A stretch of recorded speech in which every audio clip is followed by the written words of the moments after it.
Yo, what is going on, everyone? My name is Nick, or the Notorious Fantasy, and in today's video, we're going to be going over my top 12 ranked wide receivers for the 2022 fantasy football season. Inside of today's video, we'll be going in depth into each and every single one of my top 12 ranked wide receivers, as well as explaining into why I have them ranked at each and every single spot from 1 through 12. This video is going to be focusing in on my best ball rankings, but the best ball rankings are eerily similar to the redraft fantasy football rankings, so please make sure that you guys do end up watching this whole video. I know you will enjoy, and in today's video, we'll also be touching on the Tyreek Hill trade to the Miami Dolphins, as that vastly affects these rankings. This video was supposed to originally come out yesterday, but I was waiting on the Tyreek Hill news before I made the video because the rankings here are very different following the trade of Tyreek Hill to the Miami Dolphins. But before we could get into things, I would like to ask, if you are new to the channel and you do end up enjoying today's video, please make sure that you do hit that subscribe button down below. And while you're down there, whether you are new to the channel or not, please make sure that you leave a like on today's video. It would help me out a ton. And if you would like to follow me on Twitter, please do so at Notorious FNTSY. So without further ado, let's get into my top 12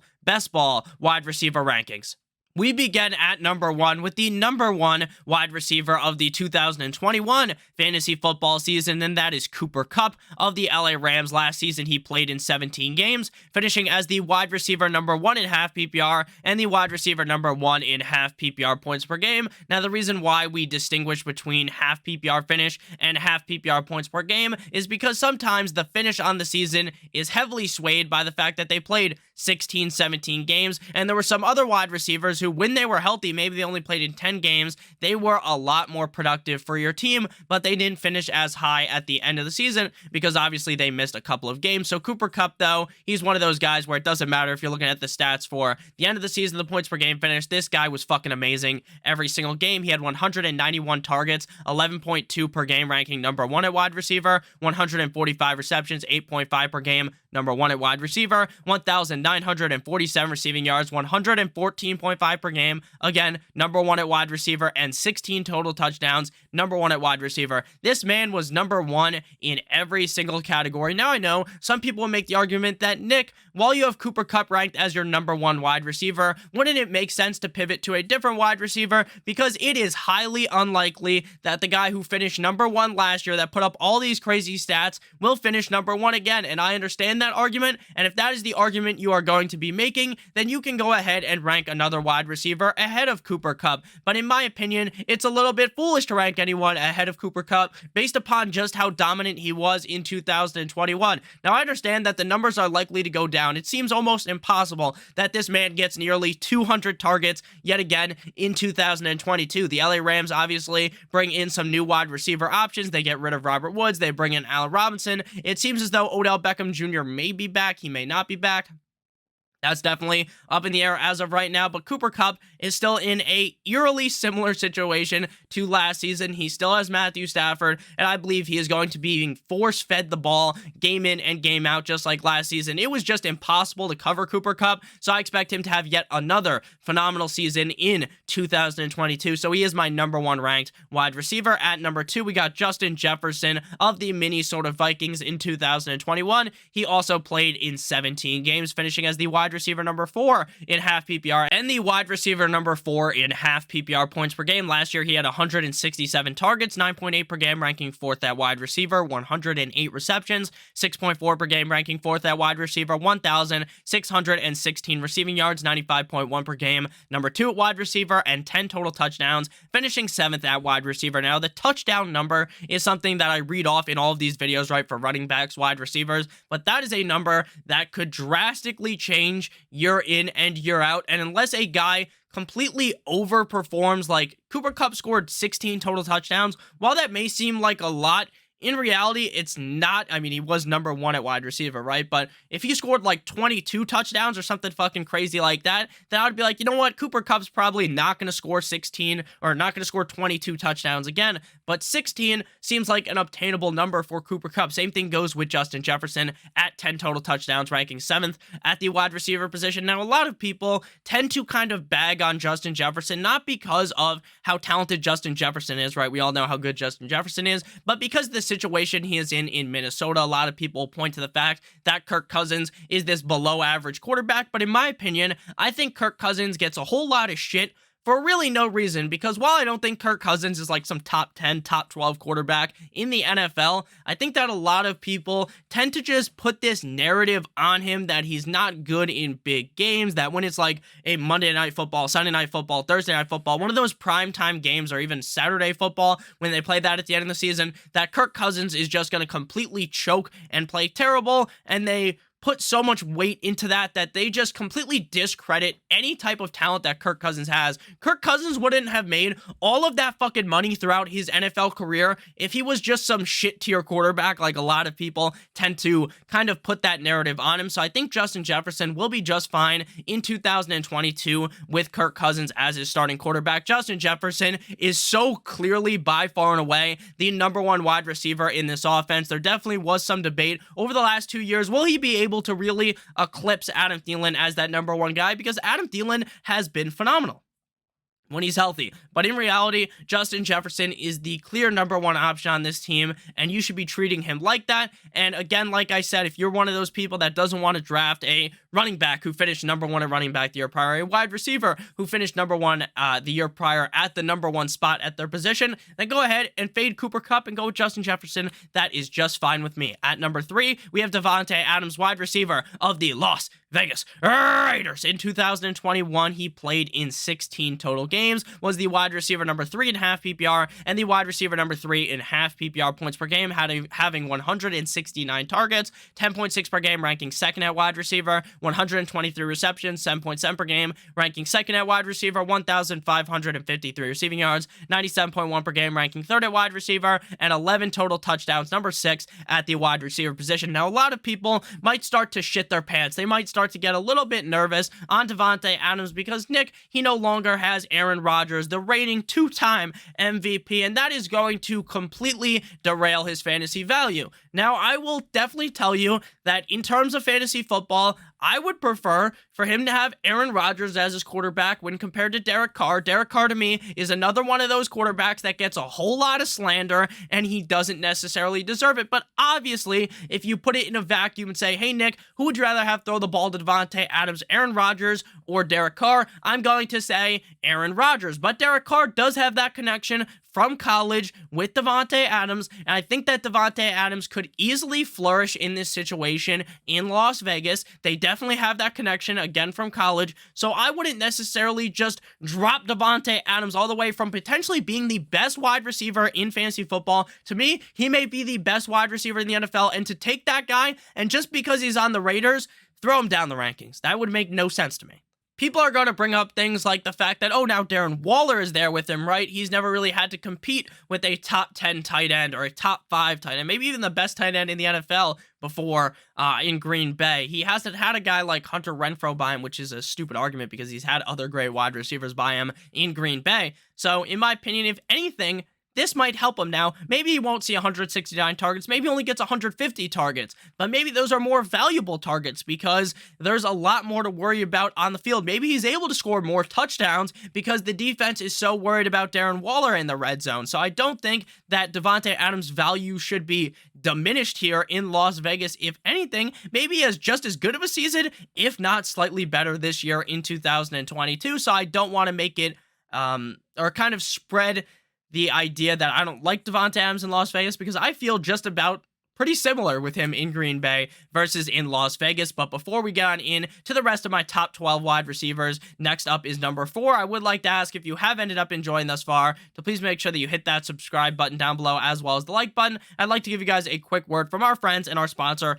over at Underdog, which I'm pointing at on the screen right now. Our sponsor, Underdog, is known for their NFL best ball tournaments. However, Underdog does not stop there. Underdog has plenty of other contests for you to compete in, including live draft contests and pick'ems, which you can make up to 20 times your entry fee. Use promo code AWESOMO to get a first deposit match bonus of up to $100. And if you don't want to, just type all that in, just go ahead and click the link in the video description. That will also bring you there with the offer code and get started. on Underdog Fantasy today. So at number 4, we move to Ja'Marr Chase, wide receiver of the Cincinnati Bengals. In 2021, he played in 17 games. Now, I don't think I've ever been as wrong on a player than I was about Ja'Marr Chase last season. Now, I was not necessarily sitting here in my chair and telling you guys that Ja'Marr Chase sucked absolute donkey cock and couldn't potentially be a top 5 wide receiver in fantasy football. Like, he couldn't eventually become that down the stretch of the season. I never said that.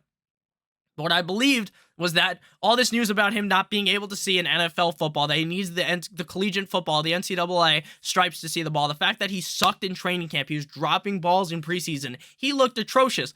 And that worried me. So I was like, you know what? I'm not drafting Ja'Marr Chase in this round. Like, if he keeps falling, then I'll draft him. But if I'm being honest with you, I think maybe it takes till week 5, week 6 for him to get that rust off of him. Because if you guys remember, he didn't play in 2020 at LSU. After they won the national title, he took off during that 2020 COVID season. So I was thinking, you know what? Maybe the rust is just affecting him. He's still a great wide receiver. You can watch the tape at LSU. The guy was fucking fantastic. But at the end of the day, he's not a guy that I was overwhelmingly excited about last year. And that was completely wrong because there was no rust. Just in week number 1, this man went to pound town and he did not stop at all, finishing as the number 5 wide receiver in half PPR and the number 5 wide receiver in half PPR points per game, having 128 targets, 7.5 per game, ranking 17th at wide receiver, 81 receptions, 4.8 per game, 18th at wide receiver, 1,455 receiving yards, 85.6 per game, ranking 4th at wide receiver, and 13 total touchdowns, number 4 at the wide receiver position. Now, tons of people are going to make the argument that, hey, Nick, guess what? They made the Super Bowl last year. That's probably not going to happen again, and I agree. They had this fantastic season. Maybe things come down. All right, maybe they don't make the Super Bowl, but Ja'Marr Chase is still the number 1 wide receiver in this offense that likes to throw the ball a shit ton, that has Joe Burrow, who is just deadly accurate at throwing the football to Ja'Marr Chase. Nick, they have T. Higgins. I understand that they lost C.J. Uzomah, but they still have these other weapons there. They've got Tyler Boyd. Sure, they do. And there's going to be some games where Ja'Marr Chase shits the bed because T. Higgins has 150 yards and 2 or 3 touchdowns, something crazy. Joe Mixon gets in the end zone, and that's okay.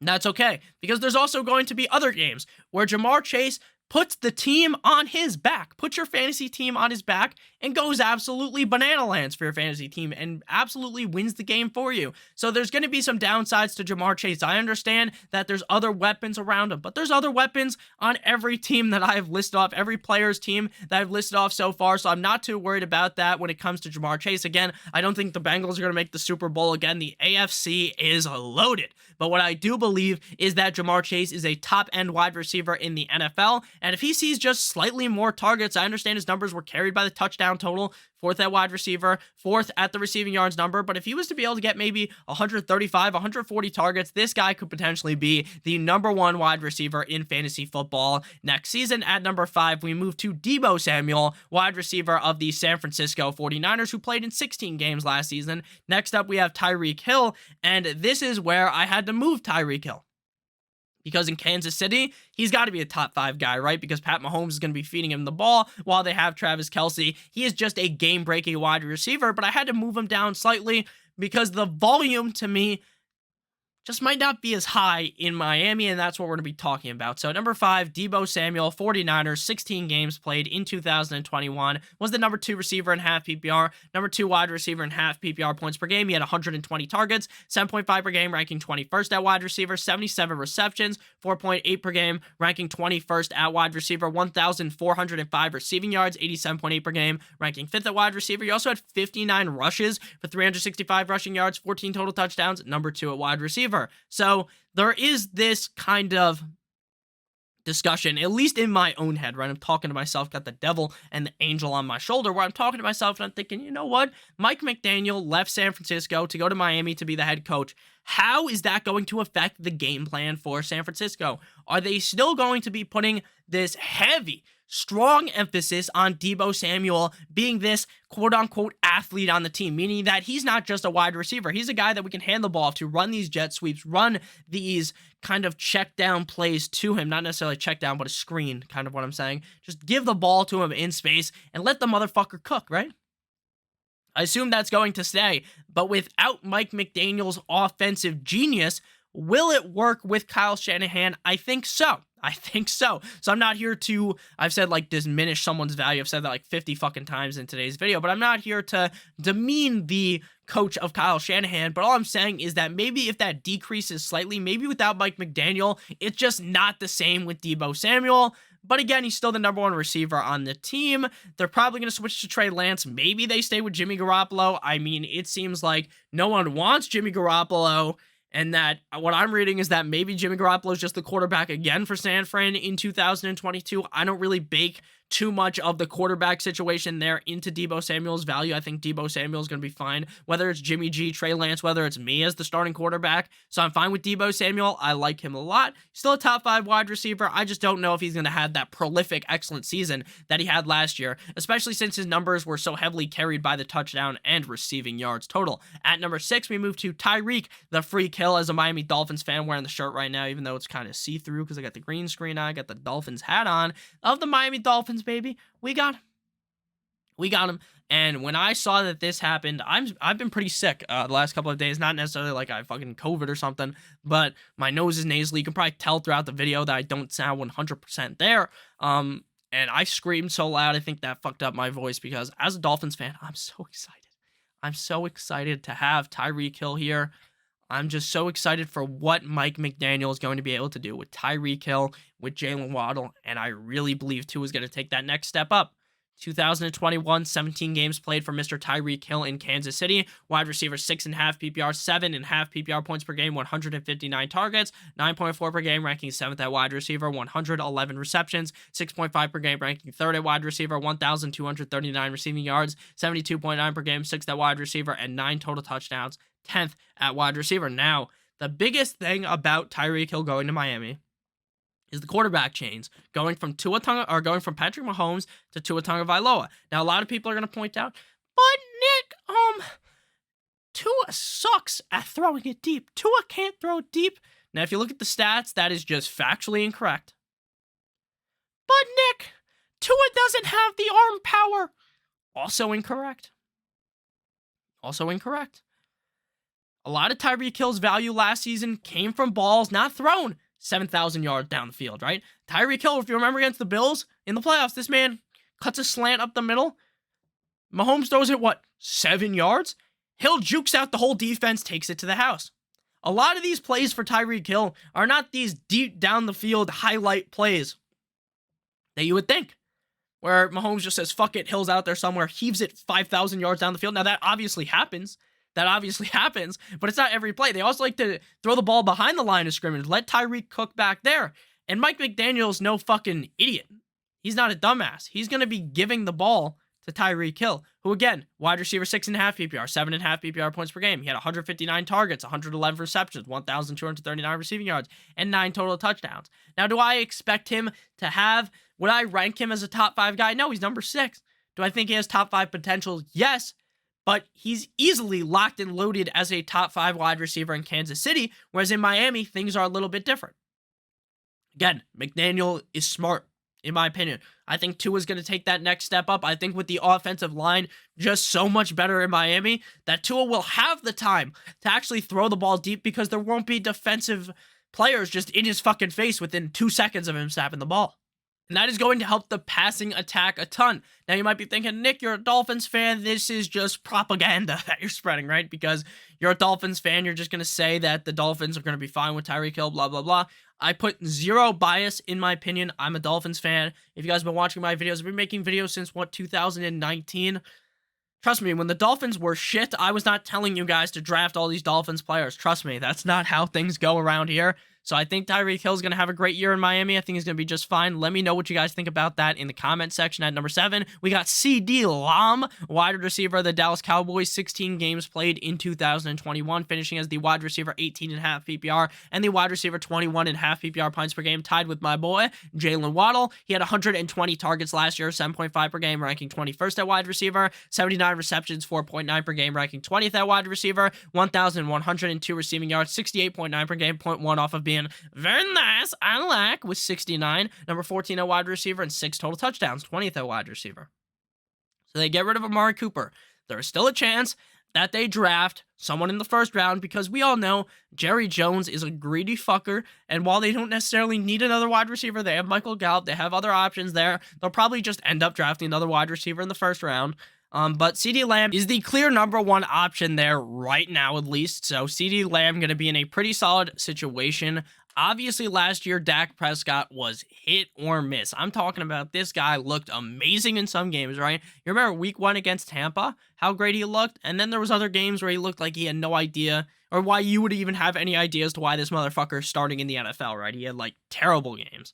And then there was other great games, like I said. So hopefully this year we see a little bit more consistency out of Dak Prescott. Lamb being the number 1 wide receiver, I think he can easily do that in Dallas. Now, maybe number 7 is a bit too high for some people, but to me, I believe in the talent. I believe in the Dallas Cowboys, so I got him as my number 7 overall wide receiver. At number 8, we got Stefan Diggs, wide receiver of the Buffalo Bills, who played in 17 games last year, finished as the wide receiver number 7 in half PPR, and wide receiver number 9 in half PPR points per game, tied with Deontay Johnson and Chris Godwin. Now, as someone who had Stefan Diggs on their fantasy team, I was surprised that he finished this high wide receiver, because I don't remember really a lot of games where I was like, thank God I have Stefan Diggs, right? Because in 2021, or 2020, I would say, yeah, 2020, you're like, wow.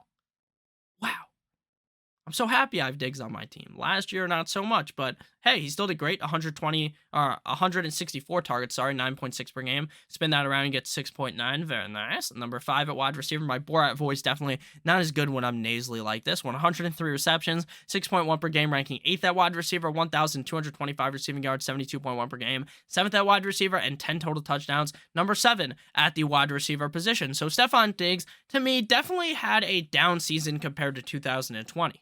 But that doesn't mean that he's just on this downward trajectory, right, where he's going to finish outside the top 10 in 2022, and then 2023 he's outside the top 15. He's still in the Buffalo Bills, still the number 1 receiver there. He still has Josh Allen there. He's going to be just fine. Again, I'm not as excited anymore about Stefan Diggs. I'm not going to rank him in the top 5. I'm not just going to copy-paste my rankings from last year and throw him this year, because that's stupid. But I still know he's got the talent. I still know he's on a great team. He's got Josh Allen, who likes to throw him the football, so he's going to be just fine. And I could easily see him being a top 5 wide receiver. You're not going to be inside the top 10 of my fantasy football rankings if I don't believe that you could be a top 5 guy at your position. So I like Stefan Diggs a lot this year. Again, I'm just not clamoring as much for him. I'm just not as excited. At number 9, we have Keenan Allen, wide receiver of the LA Chargers, who played in 16 games last season, finishing as the wide receiver number 14 in half PPR, as well as in half PPR points per game, tied with Adam Thielen and Tyler Lockett. He had 157 targets, 9.8 per game, ranking 8th at wide receiver, 106 receptions, 6.6 per game, ranking 6th at wide receiver, 1,138 receiving yards, 71.1 per game, ranking 12th at wide receiver, and 6 total touchdowns, number 20 at wide receiver. Now, it seemed as though going into the offseason that they were just going to be done with Mike Williams. Me as a fantasy player, fantasy analyst, I'm tired of Mike Williams, because this man has some games where he looks like fucking Randy Moss or something. Like, he looks amazing. And then he has other games where he looks terrible, and there's no getting a read on that. And I was like, you know what, maybe Mike Williams will be gone, and I'll be even more confident in Keenan Allen. That is not the case, as they re-signed Mike Williams, but Keenan Allen is still in a very solid spot. He is definitely getting up there in age, but he is still, in my opinion, the best route runner in the NFL. He's just a super talented player. He has Justin Herbert as his quarterback. He is in another year of a solid scenario. Now, this division is going to be tough. It is going to be rock hard like my cock when I wake up in the morning. But at the end of the day, Keenan Allen is still a great receiver. He's still got Herbert. This is a solid Chargers team. He's still the number 1 option there in LA. Now, they do like to give the ball a lot to Austin Eckler, which definitely takes away some value of Keenan Allen, right? You're never going to see Keenan Allen get some crazy 195 target season. But he's still the number 1 option in LA. He's still a very talented player, and thus that ranks him inside of the top 10, closing in the top 10 before we get to wide receivers 11 and 12. We got Deontay Johnson, wide receiver of the Pittsburgh Steelers. Again, if you have ended up enjoying this far, make sure you hit that like button as well as that subscribe button. Deontay Johnson, 16 games played in 2021, was the wide receiver number 9 in half PPR and number 9 in half PPR points per game, tied with Stefan Diggs and Chris Godwin. He had 169 targets, 10.6 per game, number 2 wide receiver, 107 receptions, 6.7 per game, ranking 5th at wide receiver, 1,161 receiving yards, 72.6 per game, ranking 9th at wide receiver, and 8 total touchdowns, number 13 at wide receiver. Now, Deontay Johnson had a drastic change on the team. They get no more Big Ben. Now, again, Nick, Big Ben sucks ass. Why do you care that Big Ben's gone? Big Ben was no good. Big Ben sucked his last couple of years. Nick, you fucking dumbass. And while that's true, while Big Ben wasn't great, Big Ben was force-feeding the ball down Deontay Johnson's throat. Deontay Johnson was seeing 10.6 targets per game. Is that going to happen with kissing titties, Mitchell Trubisky? I don't know. And I don't think so. I think the target number is going to go down. But Mr. Juju Smith-Schuster, Mr. Corvette, he's gone. So it's Chase Claypool and Deontay Johnson with kissing titties, Mitchell Trubisky at the helm. Maybe Malik Willis, maybe Matt Corral. Maybe they draft another quarterback. That's definitely up in the air as well. His target volume is likely to go down, but he looked like a much improved player from 2020 to 2021. The drops were nowhere near the issue that it was in 2020 when compared to 2021. Deontay Johnson is one of my favorite wide receivers in the NFL. This motherfucker, if they just feed him the ball like the game plan has been for the last couple of years, then Deontay Johnson is still going to be dangerous with Mitch Trubisky. Mitch Trubisky is definitely a step up compared to Big Ben. The question, though, is obviously, will he be this same alpha wide receiver seeing 10 plus targets a game? That is what is up in the air. At number 11 we move to, and we got Jalen waddled away, waddle till the very next day. Bump, wide receiver of the Miami Dolphins, played in 16 games in 2021, was the wide receiver number 16 in half PPR and wide receiver number 21 in half PPR points per game, tied with Mr. CeeDee Lamb. He had 142 targets in 2021, 8.9 per game, ranking 10th at wide receiver, 104 receptions, 6.5 per game, 7th at wide receiver, 1,015 receiving yards, 63.4 per game, 22nd at wide receiver, and 7 total touchdowns, 18th at wide receiver. Now, as a Dolphins fan, I'm very excited that we got Tyreek Hill, but this obviously sucks for Jalen Waddle. Jalen Waddle was the clear number 1 receiver there in 2021. He was going to be that in 2022. Jalen Waddle was going to have this phenomenal season, basically in the Debo Samuel role in my book with Mike McDaniel. Now that's going to change because we have 2 motherfuckers that can do that job. We have Tyreek Hill and Jalen Waddle. So Waddle's upside has tanked. Now, I'm still going to rank him as a top 12 wide receiver. It is still very probable that 2 wide receivers on the same team both finish inside the top 12 at wide receiver. You're going to see that argument, Nick, or just anyone saying that, oh, you can't have 2 wide receivers on the same team finish inside the top 12. It happens all the time. So don't be concerned about that. What is concerning is the volume in Miami, because with Mike McDaniel as the head coach, I don't think they're going to be throwing at some crazy high clip. But McDaniel is going to be giving the ball to Waddle out of the backfield, just like with Tyreek Hill. So these guys are going to be given a lot of chances to touch the football. Again, I think this offensive line is going to be way better. There's a lot of reports that maybe we're going to get another offensive lineman as well. We already brought 2 new ones in. Maybe we get a third. This offense as a whole is going to take a very big leap up. And if they don't, then the leash on Tua is going to be cut. I'm not talking about, like, there's not much of a long leash on him anyways, right? Because so many people think this guy fucking sucks. But I don't think so. He's going to be just fine. I think this offense is going to be good, but it definitely hurts Waddle because Waddle was wide receiver 8 before this, and Hill was wide receiver 5. So definitely a huge fall from grace for Jalen Waddle. Again, I still think he could be a top 12 wide receiver. That is something that is going to be heavily debated this offseason. So fucking buckle in, because everyone is going to be trying to have a very hard take on this. Some people are going to take Jalen Waddle, dribble him around, and fucking shoot him down to wide receiver 27 or something ridiculous. That's going to happen, and we're going to see it. Maybe Waddle, we're sitting here in March, right? Maybe by May, Waddle is now wide receiver 15 in my rankings, and that wouldn't surprise me either, right? If he falls down, but still, I still like him as a top 12 guy, though, as of right now. And closing in the top 12, we got A.J. Brown of the Tennessee Titans. 13 games played last year, wide receiver 32.5 PPR, 24.5 PPR points per game. He had 105 targets, 8.1 per game, ranking 30th at wide receiver, 63 receptions, 4.8 per game, ranking 35th at wide receiver, 869 receiving yards, 66.8 per game, ranking 28th at wide receiver, and 5 total touchdowns, 33rd at wide receiver. So A.J. Brown had a pretty solid season. The issue with A.J. Brown was an issue last season, and why I can't rank him higher than 12, and why it's very likely that he might not even end up being in my top 12 in August is because of the team he is on, because of how run heavy this offense is going to be. It's just true. Now, does that mean that A.J. Brown's a shitty talent? No, A.J. Brown's one of the most talented, most athletic wide receivers in the NFL. The issue is the team he is on, the scheme, how much they're going to be running the football. And when I say these things, it's never meant to dismantle A.J. Brown, right? To tell you that A.J. Brown sucks ass, right? No, that's not true at all. But it's just the situation is just no bueno in my book for Mr. A.J. Brown in 2022, as well as going forward until they commit to just throwing the ball a lot more. And that doesn't seem like the game plan because running the rock 7 million times a game with Derrick Henry works for the team. So thank you guys all so much for watching today's video. If you did end up enjoying, please make sure that you do hit that subscribe button down below, as well as hitting that like button. Make sure you guys check out Underdog Fantasy. I play best ball on there. Make sure you guys head on over there. Again, the link is in the description, or you can use promo code AWESOMO when you go to deposit. I love you guys all so much. I hope you have a great rest of your guys' day. And as always, goodbye.